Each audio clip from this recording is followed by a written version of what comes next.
ನಮಸ್ಕಾರ ಸ್ನೇಹಿತರೆ, ನಿಮಗೆಲ್ಲ ಮಮತಾ ಡಿಸೈನ್ಸ್ಗೆ ಸ್ವಾಗತ. ನಾನು ಮಮತಾ ಶಂಕರಿ. ಇವತ್ತು ಒಂದು ಈ ರೀತಿಯ ಕ್ರೋಶೆ ಸ್ಟಿಚ್ ಒಂದನ್ನು ಹೇಳ್ಕೊಡ್ತಾ ಇದ್ದೀನಿ. ತುಂಬ ಸುಲಭವಾಗಿರುವಂಥ ಬಿಗಿನರ್ಸ್ ಡಿಸೈನು. ಬ್ಯಾಕ್ ಸೈಡ್ ಮತ್ತು ಫ್ರಂಟ್ ಸೈಡು ಸಾಮಾನ್ಯ ಒಂದೇ ರೀತಿ ಬರುತ್ತೆ, ಸ್ವಲ್ಪ ವ್ಯತ್ಯಾಸ ಇರುತ್ತೆ, ಆದರೆ ಸಾಮಾನ್ಯ ಒಂದೇ ರೀತಿಯೇ ಬರುತ್ತೆ. ತುಂಬ ಚೆನ್ನಾಗಿದೆ, ಬೇಗ ಆಗುವಂತಹ ಡಿಸೈನು, ಸುಲಭವಾಗಿ ಮಾಡುವಂತಹ ಡಿಸೈನು. ಸಿಂಗಲ್ ಕ್ರೋಶೆದು ಸ್ಟಿಚ್ಚು ತುಂಬ ಸ್ಪೀಡಾಗಿ ಮಾಡ್ಕೊಂಡು ಹೋಗ್ಬೋದು, ಸುಲಭದ ಡಿಸೈನ್ ಆಗಿರೋದ್ರಿಂದ.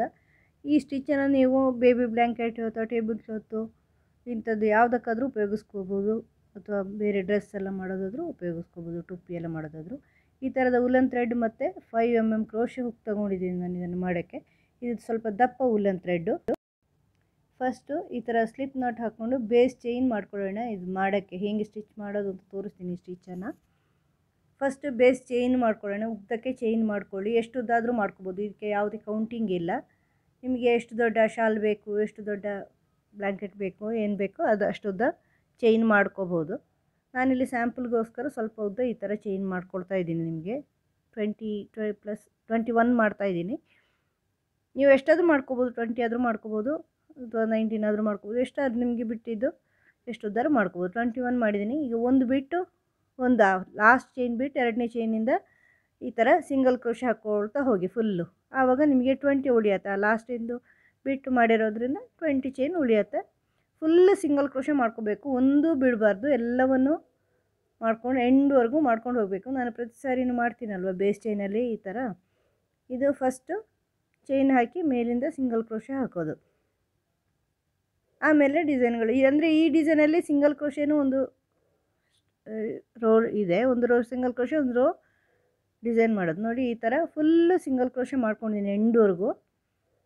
ಈಗ ಒಂದು ಚೈನ್ ಹಾಕ್ಕೊಂಡು ವರ್ಕ್ ಟರ್ನ್ ಮಾಡಿ ನೆಕ್ಸ್ಟ್ ರೋಗೆ ಹೋಗೋಣ.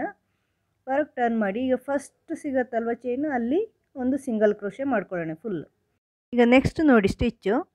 ಈಗ ಈ ಥರ ಚೈನ್ಗಳು ಕಾಣಿಸ್ತಾ ಇದೆಯಲ್ವ ನಿಮಗೆ. ನೋಡಿ ಈ ಥರ ಚೈನ್ಗಳು, ಪ್ರತಿಯೊಂದು ಚೈನ್ ಮೇಲೂ ವರ್ಕ್ ಮಾಡ್ತಾಯಿದ್ದೀವಿ. ಈಗ ಚೈನಲ್ಲಿ 2 ಲೂಪ್ ಇದೆ ನೋಡಿ, ಹಿಂಗೆ 2 ಲೂಪಿಗೆ ಸಹಿತ ನಾವು ಹಾಕೋದು ಸಾಮಾನ್ಯವಾಗಿ ಸಿಂಗಲ್ ಕ್ರೋಶೆ ಮಾಡುವಾಗ. ಈಗ ಒಂದು ಲೂಪಿಗೆ ಮಾತ್ರ, ಫ್ರಂಟ್ ಲೂಪಿಗೆ ಮಾತ್ರ ಹಾಕ್ಕೊಳ್ತಾ ಇದ್ದೀವಿ.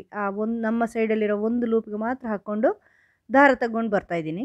ಅದನ್ನು ಸೇರಿಸಲ್ಲ, 2 ಲೂಪ್ ಆಯ್ತಲ್ವ, ಮತ್ತು ಕೆಳಗಿಂದ ತಗೊಂಡೋಗಿ 2 ಲೂಪ್ಗಳನ್ನು ಸೇರಿಸ್ಕೊಂಡು ನಾರ್ಮಲಾಗಿ ಸಿಂಗಲ್ ಕ್ರೋಶೆ ಥರ ತರ್ತೀವಿ. ಆವಾಗ 3 ಲೂಪ್ ಆಗುತ್ತೆ. ಮತ್ತು 3 ಸೇರಿಸ್ಕೊಳ್ಬೇಕು. ಈ 2 ಲೂಪ್ ಇದೆಯಲ್ವ, 2 ದಾರ, ಅದರಲ್ಲಿ ಫಸ್ಟ್ ದಾರದಲ್ಲಿ ಕ್ರೋಶೆ ಹುಕ್ ಹಾಕಿ ದಾರ ತೊಗೊಂಬನ್ನಿ. ಆಮೇಲೆ ಕೆಳಗಿನ 2 ದಾರಗಳಿಂದ ಕೂಡ, ಮೇಲೆ ಮತ್ತು ಕೆಳಗೆ 2 ದಾರಗಳನ್ನು ಕೂಡ ಸೇರಿಸ್ಕೊಂಡು ತನ್ನಿ. 3 ಲೂಪ್ ಆಗುತ್ತೆ, 3 ಸೇರಿಸ್ಕೊಳ್ಳಿ. ನೋಡಿ ಫಸ್ಟು ಒಂದು ದಾರಕ್ಕೆ ಹಾಕೋದು, ಹಾಕಿ ದಾರ ತಗೊಂಬರೋದು, ಆಮೇಲೆ 2 ದಾರಕ್ಕೆ ಸೇರಿಸ್ಕೊಳ್ಳೋದು. ನೋಡಿ 2 ದಾರಕ್ಕೆ ಕ್ರೋಶೆ ಹುಕ್ ಹಾಕ್ಕೊಳ್ಳೋದು. ನೋಡಿ ಆಮೇಲೆ ದಾರ ತಗೊಂಬನ್ನಿ, 3 ಸೇರಿಸ್ಕೊಳ್ಳಿ. ನೋಡಿ ಈ ಥರ ಫಸ್ಟಿಗೆ ಹಾಕಿ ದಾರ ತಗೊಂಬರೋದು, ಅದನ್ನು ಸೇರಿಸೋದು ಬೇಡ, ಮತ್ತು 2 ಕೂಡ ಸೇರಿಸ್ಕೊಂಡು ಇನ್ನೊಂದು ಸಾರಿ ದಾರ ತಗೊಂಬನ್ನಿ.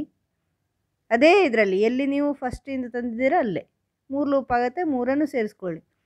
ಫಸ್ಟ್ ಲೂಪ್ ಈ ಥರ ತನ್ನಿ, ಮತ್ತು ಅಲ್ಲೇ ಇನ್ನೊಂದು ಫಸ್ಟಿಗೆ ಒಂದು ಲೂಪ್ಗೆ ಒಂದು ದಾರಕ್ಕೆ ಹಾಕ್ಕೊಂಡು ದಾರ ತನ್ನಿ, ಆಮೇಲೆ 2 ದಾರಕ್ಕೆ ಹಾಕ್ಕೊಂಡು ದಾರ ತರಬೇಕು. ಈ ಥರ 2 ದಾರ ನೋಡಿ, 2 ದಾರನ ಸೇರಿಸ್ಕೊಂಡು ತರಬೇಕು. ಆವಾಗ 3 ಲೂಪ್ ಇರುತ್ತೆ ಕ್ರೋಶೆ ಹುಕ್ಕಲ್ಲಿ, 3 ದಾರ ತಂದು ಸೇರಿಸ್ಕೋಬೇಕು. ಈ ಥರ ತುಂಬ ಸುಲಭವಾದ ಸ್ಟಿಚ್ ಇದು. ಒಂದೇ ಚೈನಲ್ಲಿ 2 ಸಾರಿ ಸೇರಿಸ್ಕೊಳ್ಳೋದು, ಒಂದು ಸಾರಿ ಒಂದು ದಾರಕ್ಕೆ ಸೇರಿಸ್ಕೊಳ್ಳೋದು, ಇನ್ನೊಂದು ಸಾರಿ 2 ದಾರಕ್ಕೆ. ಈ ಥರ ಬರುತ್ತೆ ನೋಡಿ. ಬ್ಯಾಕ್ ಸೈಡಲ್ಲಿ ಈ ಥರ ಫುಲ್ಲು ಮಾಡ್ತಾ ಹೋಗ್ಬೇಕು ನೀವು, ಒಂದು ಬಿಡದೆ. ಫಸ್ಟ್ ಸಿಂಗಲ್ ಲೂಪಿಗೆ, ಆಮೇಲೆ 2 ಲೂಪಿಗೆ, 3 ಲೂಪ್ ಕ್ರೋಶೆ ಹುಕ್ಕಲ್ಲಿ ಉಳಿಯುತ್ತೆ ನೋಡಿ. ಈ ಥರ ಅದನ್ನು ಸೇರಿಸೋದು ಬೇಡ, ಹಾಗೆ ಇನ್ನೊಂದು ಸರಿ ತಗೊಂಬನ್ನಿ, ಆವಾಗ 3 ಲೂಪ್ ಆಗುತ್ತೆ. ಇನ್ನೊಂದು ಸಾರಿ, ಎರಡನೇ ಸಾರಿ 2 ಲೂಪಿಗೆ ತಗೊಂಡೋಗ್ಬೇಕು ದಾರ ನೋಡಿ. ಸಿಂಗಲ್ ದಾರಕ್ಕೆ ಒಂದು ಸರಿ, ಆಮೇಲೆ 2 ದಾರಕ್ಕೆ ಒಂದು ಸರಿ, 3 ಲೂಪನ್ನು ಸೇರಿಸ್ಕೊಳ್ಳೋದು. ಈ ಥರ ಮಾಡ್ತಾ ಹೋಗಬೇಕು ನೋಡಿ. ಈ ಥರ ಇದನ್ನು ಹಿಂಗೆ ಮಾಡ್ತಾ ಹೋದರೆ ಒಂದು ಸ್ಟಿಚ್ ಬರುತ್ತೆ, ಚೆನ್ನಾಗಿರೋಂತಹ ಸ್ಟಿಚ್ಚು ಸಿಗತ್ತೆ ನಿಮಗೆ. ತುಂಬ ಚೆನ್ನಾಗಿ ಕಾಣಿಸೋಂಥ ಸ್ಟಿಚ್ಚು. ಸುಲಭ ಇದೆ ಇದು. ಯಾರಾದರೂ ಮಾಡ್ಕೋಬೋದು, ಬಿಗಿನರ್ಸು ಮಾಡ್ಕೋಬೋದು. ಹೆಚ್ಚು ಕ್ರೋಶೆ ಗೊತ್ತಿಲ್ಲದಿರೋರು, ಹೆಚ್ಚು ಅಭ್ಯಾಸ ಇಲ್ಲದಿರೋರು ಮಾಡ್ಕೋಬೋದು. ಇದರಲ್ಲಿ ಟೇಬಲ್ ಕ್ಲಾತ್ ಎಲ್ಲ ಮಾಡಿದರೆ ತುಂಬ ಚೆನ್ನಾಗಿ ಕಾಣಿಸುತ್ತೆ. ಟೇಬಲ್ ಮೇಲೆ ಹಾಕ್ಕೊಳ್ಳೋಕ್ಕೆ, ಟೀಪಾಯ್ ಮೇಲೆ ಹಾಕ್ಕೊಳ್ಳೋಕ್ಕೆಲ್ಲ ಮಾಡಿದರೆ ತುಂಬ ಚೆನ್ನಾಗಿರುತ್ತೆ. ನೋಡಿ ಎಂಡ್ವರೆಗೂ ಬಂದಿದ್ದೇನೆ. ನೋಡಿ ಈ ಥರ ಕಾಣಿಸುತ್ತೆ. ಇದು ಎಂಡ್ವರೆಗೂ ಮಾಡಿದ್ದೀನಿ ಫುಲ್ಲು. ನೋಡಿ ಈಗ ಇಲ್ಲಿ ಎಂಡಲ್ಲಿ ಒಂದು ಉಳಿದಿದೆಯಲ್ವ ಸಿಂಗಲ್ ಕ್ರೋಶೆ, ಅಲ್ಲಿ ಒಟ್ಟಿಗೆ ಸಿಂಗಲ್ ಕ್ರೋಶೆ ಮಾಡ್ಕೋಬೇಕು. ಇಷ್ಟರವರೆಗೂ ಎರಡು ಬೇರೆ ಬೇರೆ ಮಾಡಿದ್ದೀವಲ್ವ, ಈಗ ಒಟ್ಟಿಗೆ ಒಂದೇ ಸಿಂಗಲ್ ಕ್ರೋಶೆ ಮಾತ್ರ ಮಾಡ್ಕೋಬೇಕು. ನಾರ್ಮಲ್ ಸಿಂಗಲ್ ಕ್ರೋಶೆ ಒಂದು ಚೈನ್ ಮಾಡಿ ವರ್ಕ್ ಟರ್ನ್ ಮಾಡಿ ಫಸ್ಟಿಗೆ ಇಂದ ಸ್ಟಾರ್ಟ್ ಮಾಡ್ಕೊಳ್ಳಿ. ಫಸ್ಟಿಂದನೇ ಸಿಂಗಲ್ ಕ್ರೋಶೆ ಎಲ್ಲ ಚೈನಲ್ಲೂ ಸಿಂಗಲ್ ಕ್ರೋಶೆ ಹಾಕ್ಕೊಂಡು ಹೋಗಿ ಈ ರೋದಲ್ಲಿ ಪೂರ್ತಿ ಸಿಂಗಲ್ ಕ್ರೋಶೆ. ಇದು 2 ರೋ ರಿಪೀಟ್ ಡಿಸೈನ್. ಇದು ಒಂದು ರೋ ಫುಲ್ಲು ಈ ಥರ ಸಿಂಗಲ್ ಕ್ರೋಶೆ ಹಾಕ್ಕೊಳ್ತಾ ಹೋಗೋದು. ನೆಕ್ಸ್ಟ್ ರೋ ಆ ಸ್ಟಿಚ್ ಇದೆಯಲ್ವ ಅದನ್ನು ಮಾಡ್ಕೊಳ್ಳೋದು ಡಿಸೈನ್. ಆ ಸ್ಟಿಚ್ ಏನು 2 ಲೂಪಲ್ಲಿ ಹಾಕ್ಕೊಳ್ಳೋದು. ಇದೀಗ ಫುಲ್ಲು ಸಿಂಗಲ್ ಕ್ರೋಶೆ ಮಾಡ್ತಾ ಹೋಗ್ಬೇಕು ನೀವು ಇಡೀ ರೋ. ತುಂಬ ಸುಲಭ, ಇದರಲ್ಲಿ ಯೋಚನೆ ಮಾಡೋದೇನಿಲ್ಲ. ಪ್ರತಿ ಚೈನಲ್ಲೂ ಫುಲ್ ನಾರ್ಮಲ್ ಸಿಂಗಲ್ ಕ್ರೋಶೆ ಅಂದರೆ 2 ಲೂಪನ್ನು ಸೇರಿಸ್ಕೊಂಡು ನಾವು ಯಾವಾಗಲೂ ಹೆಂಗೆ ಮಾಡ್ತೀವಿ ಅದೇ ಥರನೇ ಮಾಡ್ಕೊಂಡು ಹೋಗಬೇಕು. ಈ ಥರ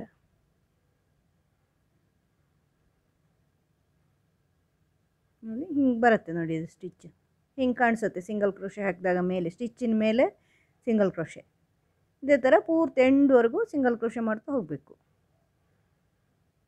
ಇದು ಸ್ಯಾಂಪಲ್ ಆಗಿರೋದ್ರಿಂದ ನಾನು ಸ್ವಲ್ಪ ಚಿಕ್ಕದಾಗಿಯೇ ಮಾಡಿದ್ದೀನಿ. ನೀವು ಫುಲ್ಲು ಎಷ್ಟು ದೊಡ್ಡ ಶಾಲ್ ಬೇಕು, ಎಷ್ಟು ದೊಡ್ಡ ಟೇಬಲ್ ಕವರ್ ಏನಾರು ಬೇಕಾದ್ರೆ ಆ ಥರ ಮಾಡ್ಕೋಬೋದು. ನೀವು ಈ ಸ್ಟಿಚ್ಚನ್ನು ಉಪಯೋಗಿಸ್ಕೊಂಡು ಮಾಡ್ಕೋಬೋದು. ನೋಡಿ ಎಂಡಲ್ಲಿ ಪೂರ್ತಿ ಸಿಂಗಲ್ ಕ್ರೋಶೆ ಹಾಕ್ಕೊಳ್ಳಿ ಎಂಡ್ವರೆಗೂ, ಎಂಡ್ ಚೈನಲ್ಲಿ ಕೂಡ.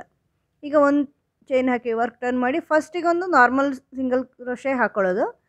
ಸೆಕೆಂಡಿಂದ ಫ್ರಂಟ್ ಲೂಪು ನಾವು ರಿಬ್ಬಿಂಗ್ ಮಾಡೋದಾದರೆ ಫ್ರಂಟ್ ಲೂಪಲ್ಲಿ ಹಾಕ್ತೀವಿ ನೋಡಿ ಆ ಥರ. ಈ ಫ್ರಂಟ್ ಲೂಪಲ್ಲಿ ಮಾತ್ರ ಹಾಕ್ಕೊಳ್ಳೋದು ಫಸ್ಟು. ಆಮೇಲೆ ಎರಡಲ್ಲಿ ಅದೇ ಫ್ರಂಟ್ ಲೂಪ್ ಇರೋ ಚೈನಲ್ಲಿ ಎರಡನೇದಲ್ಲಿ ಕೂಡ ಹಾಕ್ಕೊಳ್ಳೋದು. ಅದರಲ್ಲಿ ಒಂದಲ್ಲೇ ಫ್ರಂಟ್ ಲೂಪು ಮತ್ತು ಅದರ ಕೆಳಗಿನ ದಾರದಿಂದ ಕೂಡ ಆ ಥರ 3 ಲೂಪ್ ಬರುತ್ತೆ ಕ್ರೋಶೆ ಹುಕ್ಕಿಗೆ. ಆ 3 ಲೂಪನ್ನು ಮತ್ತು ದಾರ ತಗೊಂಡು ಸೇರಿಸ್ಕೋಬೇಕು. ನೋಡಿ ಫಸ್ಟಿಗೆ ಫ್ರಂಟ್ ಲೂಪಲ್ಲಿ ಹಾಕಿ ದಾರ ತಂದು ಸೇರಿಸೋದು ಬೇಡ. ಈ ಥರ ನೋಡಿ ಹಿಂಗೆ ದಾರ ತನ್ನಿ ಫ್ರಂಟ್ ಲೂಪಲ್ಲಿ ಮಾತ್ರ, ಫ್ರಂಟ್ ಲೂಪಲ್ಲಿ ಮಾತ್ರ. ಆಮೇಲೆ ಇದರಲ್ಲಿ ಕೂಡ ದಾರ ತಗೊಂಡು ಸೇರಿಸಿ. ಫ್ರಂಟ್ ಲೂಪಲ್ಲಿ ಮಾತ್ರ ದಾರ ತಗೊಂಬನ್ನಿ, ಅದನ್ನು ಸೇರಿಸೋದು ಬೇಡ. ಮತ್ತು ಕೆಳಗಿಂದ ಕೂಡ ಈ ಥರ ಮಾಡ್ತಾ ಹೋಗ್ಬೇಕು ನೀವು ಫುಲ್ ಎಂಡ್ವರೆಗೂ. ತುಂಬ ಸ್ಪೀಡಾಗಿ ಮಾಡೋದಕ್ಕಾಗತ್ತೆ ಸ್ನೇಹಿತರೆ. ಇದು ಬರೀ ಸಿಂಗಲ್ ಕ್ರೋಶೆ ಅಲ್ವಾ, ಬಿಗಿನರ್ಸ್ ಕೂಡ ಮಾಡ್ಕೋಬೋದು. ಹೆಚ್ಚು ಕ್ರೋಶೆ ಗೊತ್ತಿಲ್ಲದೆ ಇರೋರು ಕೂಡ ಇದನ್ನು ಮಾಡ್ಕೋಬೋದು. ನೆಕ್ಸ್ಟ್ ರೋದಲ್ಲಿ ಮತ್ತೆ ಸಿಂಗಲ್ ಕ್ರೋಶೆ ಮಾಡ್ತಾ ಹೋಗ್ಬೇಕು ನೀವು. ನೋಡಿ ಇದರಲ್ಲಿ ಈ ಥರ ಸ್ವಲ್ಪ ಮೇಲೆವರೆಗೆ ಬಂದಾಗ ನಿಮಗೆ ಡಿಸೈನ್ ಗೊತ್ತಾಗುತ್ತೆ ಹೇಗೆ ಅಂತ. ಒಂದು 4-5 ರೋ ಮಾಡಿದಾಗ ಅಂದಾಜಾಗತ್ತೆ. ತುಂಬ ಸಿಂಪಲ್ ಡಿಸೈನ್ ಇದು. ಈ ಥರ ಬೇರೆ ಬೇರೆ ಸ್ಟಿಚ್ಗಳು ನನ್ನ ಚಾನಲಲ್ಲಿ ಇದೆ ಸ್ನೇಹಿತರೆ, ನೀವು ನೋಡ್ಕೊಳ್ಳಿ. ನಿಮಗೆ ಯಾವ ಡಿಸೈನ್ ಇಷ್ಟ ಆಗುತ್ತೋ, ಯಾವ ಸ್ಟಿಚ್ ಇಷ್ಟ ಆಗುತ್ತೋ ಆ ಸ್ಟಿಚ್ಚನ್ನು ಮಾಡ್ಕೋಬೋದು. ಶಾಲ್ಗಳು ಮಾಡ್ಬೋದು, ಟೇಬಲ್ ಕ್ಲಾತ್ ಮಾಡ್ಬೋದು, ಅಥವಾ ಡ್ರೆಸ್ಗಳು ಮಾಡೋವಾಗ ಉಪಯೋಗಿಸ್ಕೋಬೋದು, ಟೊಪ್ಪಿ ಮಾಡ್ಬೋದು, ಏನಾದ್ರು ಮಾಡ್ಕೋಬೋದು. ಟೊಪ್ಪಿಗಳು ನನ್ನ ಚಾನಲಲ್ಲಿ ಇದೆ ಕೆಲವು, ಇನ್ನು ಮುಂದೆನೂ ಮಾಡ್ತೀನಿ. ಡ್ರೆಸ್ಗಳು ಜಾಕೆಟ್ ಎಲ್ಲ ಮಾಡೋದನ್ನು ತೋರಿಸ್ತೀನಿ ಇನ್ನು. ಅದನ್ನು ನೀವು ಚಾನಲ್ ಸಬ್ಸ್ಕ್ರೈಬ್ ಮಾಡಿದರೆ ನಿಮಗೆ ವೀಡಿಯೋಗಳು ಸಜೆಸ್ಟ್ ಆಗ್ತಾ ಇರುತ್ತೆ. ನಾನೇನು ಅಪ್ಲೋಡ್ ಮಾಡಿದ್ರು ನೋಡ್ಬೋದು ನೀವು. ಇದೇ ರೀತಿ ಸೀರೆ ಕುಚ್ಚುಗಳದ್ದು ಕೂಡ ಡಿಸೈನ್ಗಳು ಮಾಡಿ ಹಾಕ್ತಾಯಿದ್ದೀನಿ. ನಿಮ್ಗೆ ಯಾವುದು ಇಷ್ಟನೋ ಅದನ್ನು ನೋಡ್ಕೋಬೋದು. ಇದು ಅಂದರೆ ಇದು, ಸೀರೆ ಕುಚ್ಚು ಅಂದರೆ ಸೀರೆ ಕುಚ್ಚು. ಈ ಥರದ ಕ್ರೋಶೆ ಡಿಸೈನ್ಗಳು, ಕ್ರೋಶೆ ಶಾಲ್ಗಳು ಎಲ್ಲ ಮಾಡಿದ್ದೀನಿ ನಾನು. ನೋಡಿ ಈ ಥರ ಎಂಡ್ವರೆಗೂ ಮಾಡಿದ್ದೀನಿ. ಎಂಡಲ್ಲಿ ಮಾತ್ರ ನಾರ್ಮಲಾಗಿ ಸಿಂಗಲ್ ಕ್ರೋಶೆ ಹಾಕಬೇಕು. ನೋಡಿ ಲಾಸ್ಟ್ ಸ್ಟಿಚ್ ಇದೆ ನೋಡಿ, ಇಲ್ಲಿ ಎರಡಲ್ಲಿ ಕೂಡ ಒಂದೇ single crochet, normal single crochet ಹಾಕೋಬೇಕು. ಆಮೇಲೆ ಟರ್ನ್ ಮಾಡಿ ನಾರ್ಮಲಾಗಿ ಸಿಂಗಲ್ ಕ್ರೋಶೆ ಹಾಕ್ಕೊಳ್ತಾ ಹೋಗಿ ಈ ಥರ.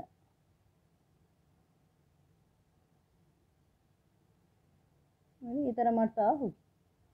ನೋಡಿ ಸ್ಟಿಚ್ ತುಂಬಾ ಚೆನ್ನಾಗಿ ಕಾಣಿಸ್ತಾ ಇದೆ ನೋಡಿ ಸ್ನೇಹಿತರೆ. ಒಂದೇ ರೀತಿ ಹೋದಾಗ ಫ್ರಂಟಿಗೆ ಬಂದಾಗ ನೋಡಿ, ಇದರಲ್ಲಿ ನೋಡಿದರೆ ಗೊತ್ತಾಗುತ್ತೆ ನಿಮಗೆ. ತುಂಬ ಸುಲಭವಾಗಿ ಮಾಡುವಂಥದ್ದು, ಚೆನ್ನಾಗಿ ಕಾಣಿಸುತ್ತೆ ನೋಡಿ.